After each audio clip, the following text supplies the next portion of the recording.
مروان ابن حکم خلیفه عالم اسلام بود. وقتی درآمد سری گوری پیغمبر خدا کی این عمک بچه حضرت عثمان بودن که یک مرد شیش تایو گریه داره و گریه داره ریشاش پری آبای مگه گفت که چی ده گریه میکنه در بالای سری پیغمبر گوروشتا پیغمبر مگر نگو که بالای گوری من ده گریه نکنه نگو که رنگ مسیحی ها با محبتون بلند نشه و یگان گپ در حق عیسی گفتن هم خیلی گوه مگه جنگ کرد این مرد. این مرد میگه میانش خم بود و راست خید گفت مروان یگان بار با چشم سرد رسول الله رو دیدی؟ گفت نه. گفت ندیدی برای من گریه نمیکنی. من ابو ایوب انصاریم. اولین بار شتری پیغمبر مدینه آمد خانی من در آمد شتر خانی من در آمد من فقیرترین صحابه بودم شتر آمد خانی من در آمد. امروز مسجد نبوی حولی ابو ایوب یه بار او را با چشم سرت میدیدی که گریه نه تا نعره زده میگشت ای کچو تا ندیدی اولی من به زوبیتا نکه که برو اینجا یکی فهمید که او ابو ایوب میگه مروان ترسید. برای چه ابو ایوب؟ این مهمانداری رسول الله هست. اولین انسانی که بزرگای مدینه منوره میگن رسول الله مدینه می بیا این میگه که من بستان سرای دارم اینش میگه من باغ دارم اینش میگه شتر تیاره اینش میگه برابریان تیاره. رسول الله را میگه من خانه ها من دارندگی همه را نشان میتین. ابو ایوب همون روز یک کورپچه داشته در سرخانی چی نداشته زندگی هم نداشته بیچاره و بیرون میبره و گریه میکنه که پروردگار رو همه اینا ای دارندگیشون ناز میکنن دارین من هیچی ندارم غیر یک کورپچه و دو خانه. همین نمیشه و که پیغمبر تا خودت خونی من بیاری.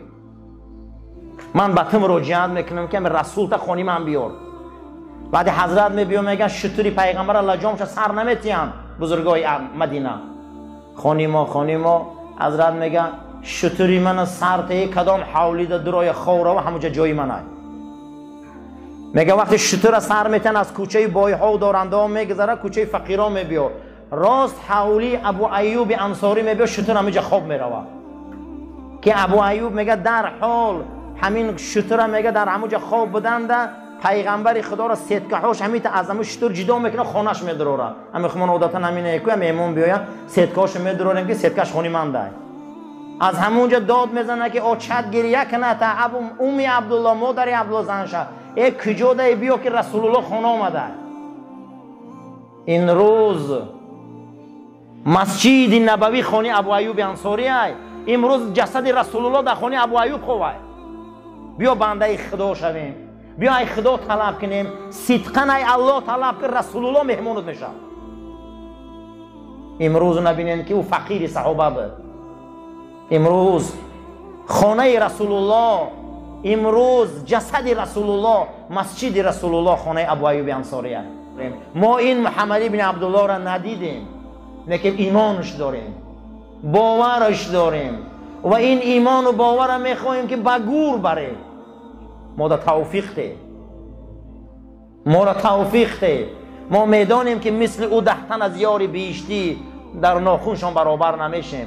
ما مثل شهدای بدر در ناخونشان برابر نمیشیم. ما مثل اون زنان صدر اسلام در ناخون اونها برابر نمیشیم. ما مثل شهدای احد برابر نمیشیم. ما میدانیم هیچ چیز نیستیم لیکن امید داریم که هیچ محل تو هیچ امید خدای شکستگی نیستی. ما را از شفاعت رسول بهره مند گردان.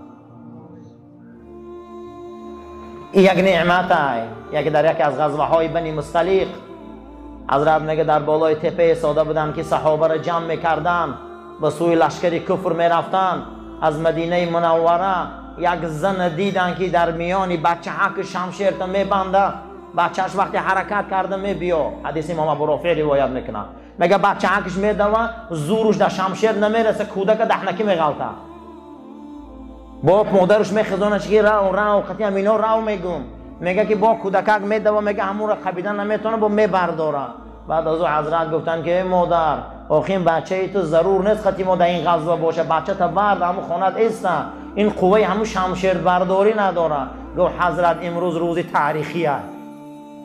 یک روز میشه و که از این بچه ایمان وصف میکنن در دنیا که این هم رکاب و در این غزوه رفیق آخران پیغمبر بود.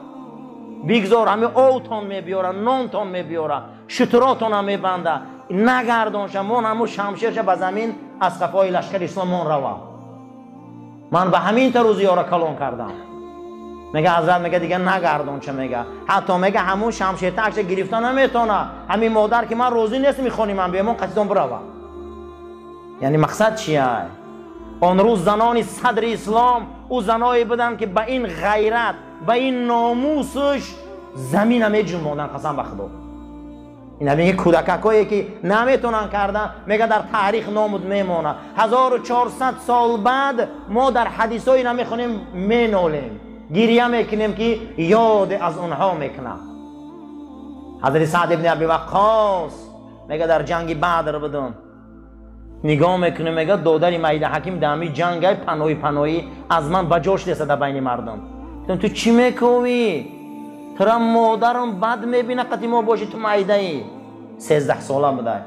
میگه داد زده گریه کرد که من شما میگردونی این جنگ، شما میگردونی امریکا بی رسول بودم ده. میگه گریه میکرد. بعد از او پیامبر اکرم دیده سعد گفت سعد چخش نشامون روا.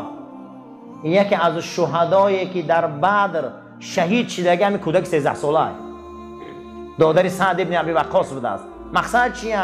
مقصد که هر چیزی که برادرها کردیم پگم میبینیم. صحابه این روز کرد، امروز اسلام به این سرزمین آمد، اسلام به این بلاد آمد، ما مسلمان شدیم برای آن که هر کسی شمعی اشهد ان لا اله الا الله و ان محمد رسول الله را در دلشان بلند کردن گیره که این روشنی کفر میسوزونه. ما را همون شهادت ما پسته یوخی روشنیش پسته. برای همین فسق و عصیان و نفاق ما زیاده.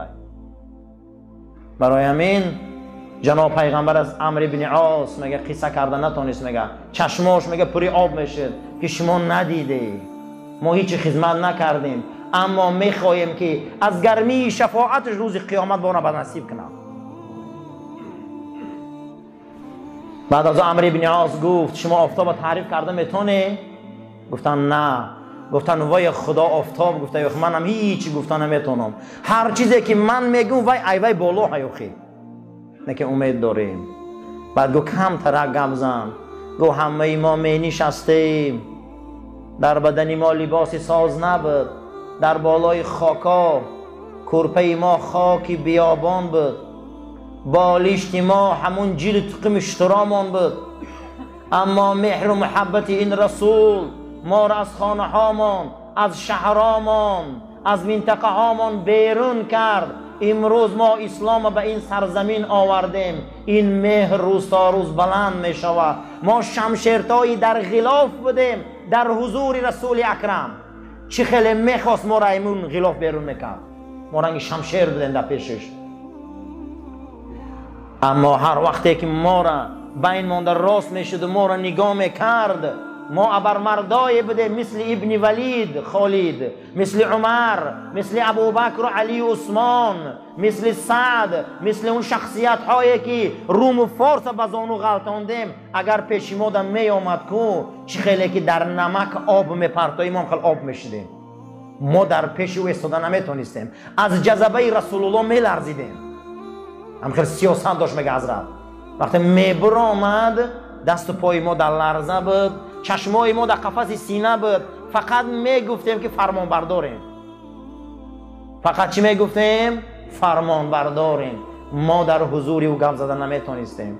بعد از اون میگه و بکا با گریه کرد، گریه کرد و همون روز شهادت آوردم پروردگارا در پیش و حضور آخران پیغمبرت. ای همین شهادت امید دارم که من بی نصیب نکنی. و ینادی منادی، ما آن ندا کننده آسمانی را، آن کسی که ندای آسمان برای ما رساند، آن کسی که صدای آسمانی را به ما رساند، نام او محمد ابن عبدالله است. برای ما از اون بیابان مدینه، از اون شهر رسول برای ما ندای آسمانی را رساند. اشهد ان لا اله الا الله و اشهد ان محمد رسول الله. انا آمینو، قسم به خدا الله ما به این کلمه ایمان داریم. ما هم به همین ندای آسمانی ایمان داریم. جناب پیغمبر صلی الله علیه و سلم فرمودند من احیا سنتی، کسی یک سنتی من زنده میکنه زمانی که دنیا فساد ای، دنیا گناه ای، دنیا افلاس ای، اما او جوانمرد خیز یک سنتی من زنده میکنه در حالت وزبینی امت اسلام که سنت های من خار شدگی ای، یک سنتی من ای روی اخلاص زنده میکنه، همین عمل قدی از دنیا گذره اجر 100 شهید میگیره. امروز کسی 20 رکعت نماز تراویح تشکیل میکنه و سنت رسول اکرم زنده کرده. کسی که اگر 20 رکعت نماز تراویح تشکیل میکنه و سنت حضرت عمر زنده کرده. کسی که با یک ختم در رمضان میکنه او سنت صحابه را زنده کرده. صحابه پیغمبر این دین برای ما آوردن، اونها بسیار عذاب کشیدن، بسیار محنت کشیدن، ما صاحب این دین آیین شدیم. رسول اکرم صلی الله علیه و سلم فرمودند اگر شما به اندازه کههای دنیا صدقه و احسان کنید یا به اندازه تپه های دنیا از طلا و نقره خیر احسان کنه، یک صحابه من یک دانه خرما خیر احسان کنه برابر یک دانه خرمای صحابه من ثواب کاری شما نمیشه. او صحابه این گونه بزرگ بود که با چشم سر رحمت للعالمین دیدن، با چشم سر رسول الله دیدن، پیغمبر دینش تا خدمت کردن. برای همین هر کسی صحابه را دوست داره وای مسلمان ای، هر کسی صحابه را عمل کنه وای مسلمان ای، هر کسی صحابه را احترام کنه وای مسلمان ای. کسی صحابه را بد بینه برادر وای از ایمان دور می شود، برای که اونها مردمانی هستند که اونها را ایمانشان قرآن وصف کرد. اگر به اندازه اینمی زمین ما خیر احسان و خوبی کنیم ما هیچ محل در یک خرمای صدقه اونها برابر نمیشیم. ابن امام زازان در کتابش میبره حیات صحابه که یکی از ولیهای خدا تاریخ صحابه می نوشت. بعد از او گفت اگر منم در زمان رسول اکرم می شدم همین خدمت می کردم، اگر منم می شدم همین خدمت می کردم، منم می شدم همین کارم می کردم. میگه همین تا گفت و رنگی به صحابه پا دراز کرد و خوابش بود که در خوابش دید که در یکی از غزوه ها با رسول اکرم اشتراک کرده است. غزوه اوج گرفته، هیچ کس نمیشناسد، کفر بالای لشکر اسلام در غلبه کرده است. اینم در بین جنگ میگه در دستش نیزه. یک نظر کردم که یک باره چند تن از همون کفر و شمشیر نیزه به رسول اکرم هجوم کردن، دویدن. میگه ماشان به چهره رسول اکرم دویدن، همه دوید. میگه همه همونها دویدن نیزه پرتافتن به رسول الله. میگه من در همون جا بودم، من به جایی که پیش گذرم میگه آمدم در پشت پیغمبر به جا شدم که اون نیزه پرتافتن در چهره رسول اکرم. وقتی که میگه نیزه ها را پرتافتن من در پشت میگه پیامبر خما گرفتم، یک صحابه را دیدم که خودش بزرگ میگه ضعیفترین صحابه بود در روی قوت. میگه همون آمد پیش پیغمبر دخش سپر کرد، همون نیزه ها همش میگه در بدن همی رسیدن. بعد از خواب خستم که ای فلانی تو به اندازه همون موی سری به قوتترین صحابه آبرو نداری که اینها سپر رسول اکرم بودن، اما تو پیغمبر سپر قرار دادی. وقتی که ما امروز هستیم از اون نعمت ها میخوانیم، از اون دوره ها میخوانیم، از اون بزرگی ها میخوانیم، هیچ محل اونها را در حقشان گبی بد نگوییم. اونها جوان مردای زمین بودن. در زمان خلافت حضرت عمر رضی الله تعالی عنه که حضرت 9 سال رئیس حج بودن، 9 سال زمان خلافت شونده. میگه یک مادر از عراق فرزندش در درن سبد گرفته موسم حج و چش آورده. مادرش از سبد بیرون مونده، رو به روی حرم شریف مونده است. میگه در این آفتاب مادرش گفته است که من مادر جان چشمایت خیره نمیبینی، من رو به روی حرم ایستاد که دعا کرد. مادر جان دعا کرد، میگه دعا میکرد فقط 9 سال دعاش همین بوده که پروردگارا ترا به همون جوان مردایی که رسول الله را یاردم کردگن یا برو کنه.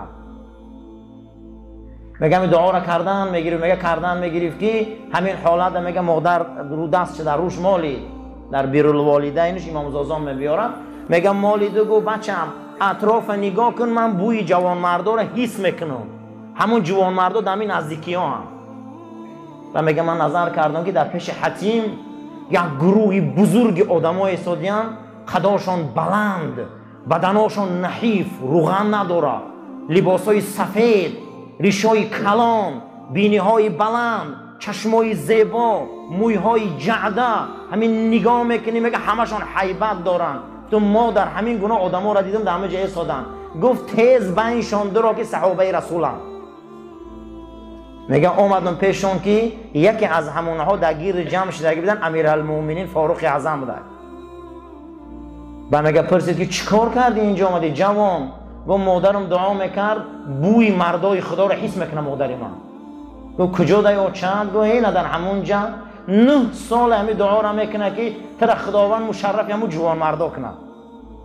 بیا با میگه همه صحابه آمد این کمپیر زیارت کردن ده. بعد از او کمپیر میگه که من 9 سال همین دعا رو در حق بچه ها میکنم که همین بچه من 1 تا بچه دارم، یک بار همین جوان مردایی را بینه که رسول یاردم کردگیم. میگه همیشه نظر کرد و بعد میگه همشان میگه همیشه زیارت کردن و گفتن که مادر همون جوان مردا همینن و همیان، همون بنده ضعیف خدا که امروز امیر مومنای عمر منم. و میگه صدا بلند میکرد که فرزندم یا بنی بچه‌کم بخب دستاشون موچک، کیفتاشون موچک، چشماشون موچک، پاهاشون موچک، پاهای اینها در این ره خنثار شد، دستای اینا در این ره بپره شد. این دیدارا رسول الله را دیدگی ما دیدن نتونستیم بکن. میگه همون بچه‌ش میگفت بعد از اون میگه امیرالمومنین دعاش گرفتن. صحابه این شخصیت بود. صحابه این شخصیتی بود که در اطراف رسول اکرم ایستادن. حتی حضرت عمرو بن عاص در وقتی مرگ میکنن بالای سرش میبیاین میگن که یا ابو عبدالله، یا ابا عبدالله، ای پدر عبدالله، از رسول الله یگان چی منگو آخی لحظه های آخری حیاته.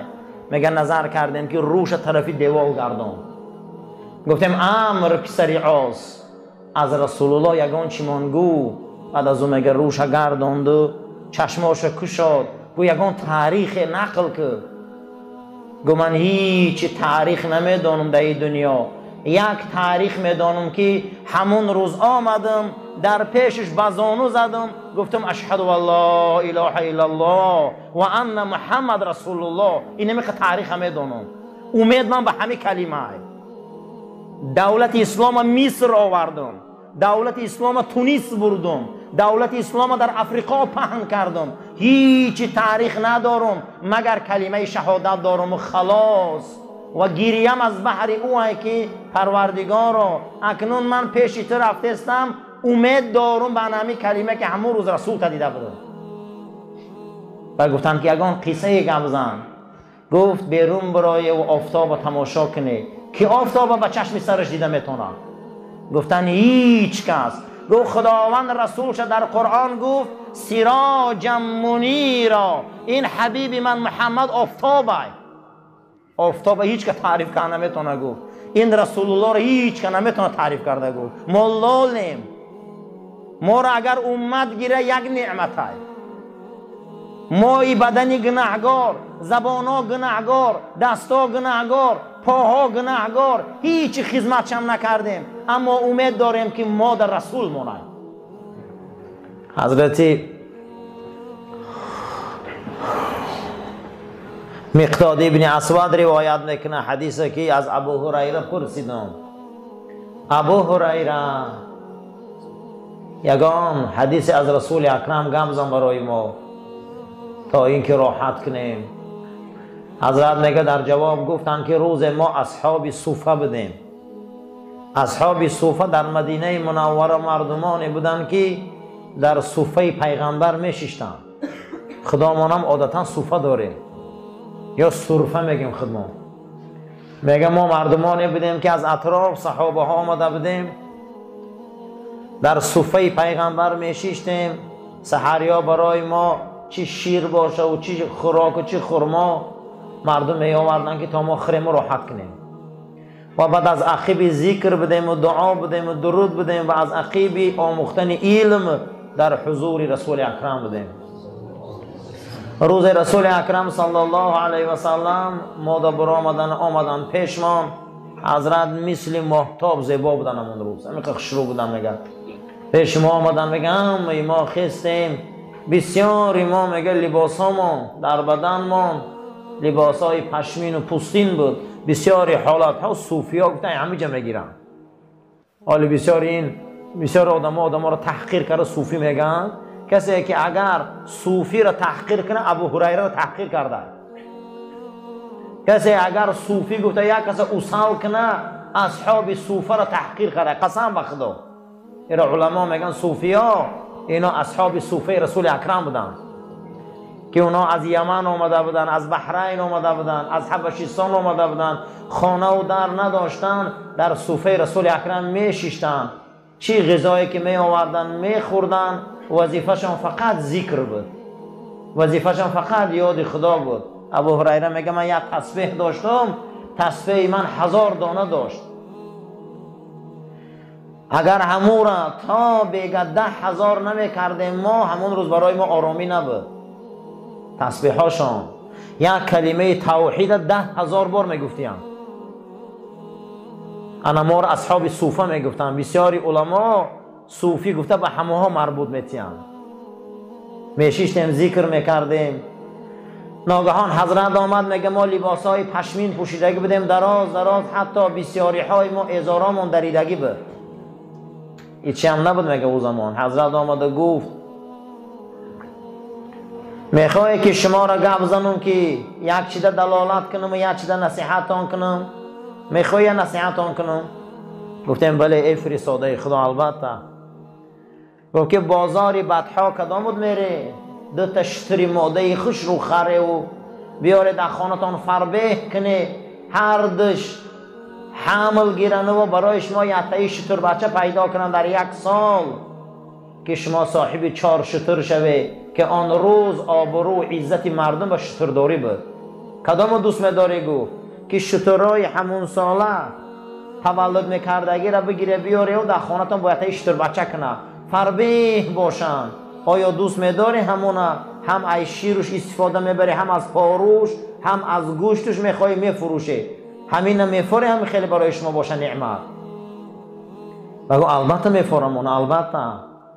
گو میفورتانه که از همین 4 شتر از همین نعمت ها یک کاری دلالتان کنم که از این بالا باشه، از این هم راحت باشه، از این هم خرسندی باشه، از این هم فضیلت داشته باشه. گفتم بله فرستاده خدا.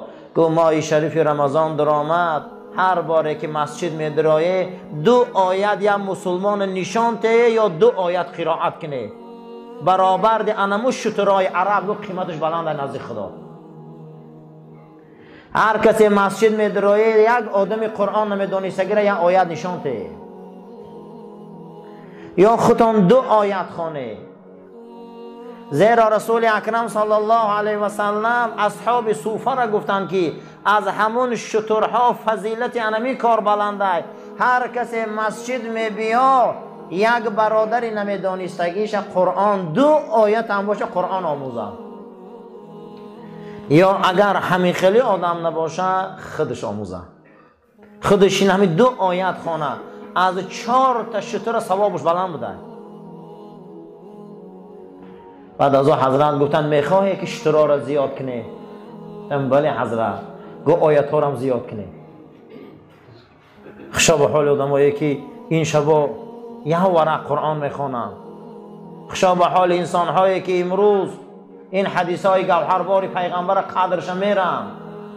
این شترها اثر هممون میمونه، این مال دنیا اثر هممون میمونه، اما این قرآن به لحد میره. اما این قرآن دستگیر روز قیامت مانه. کسی در ماه رمضان 2 آیت میخوانده یا 2 آیت یک برادری نمیدانسته که تعلیم میداده برابر 4 شتر ثواب میگرفته. و تب علینا انک انت رؤوف الرحیم. پروردگار ما را برای راست هدایت کن، عاقبت کار ما را به خیر و ایمان ما را به سلامت گردان. آمین یا رب العالمین.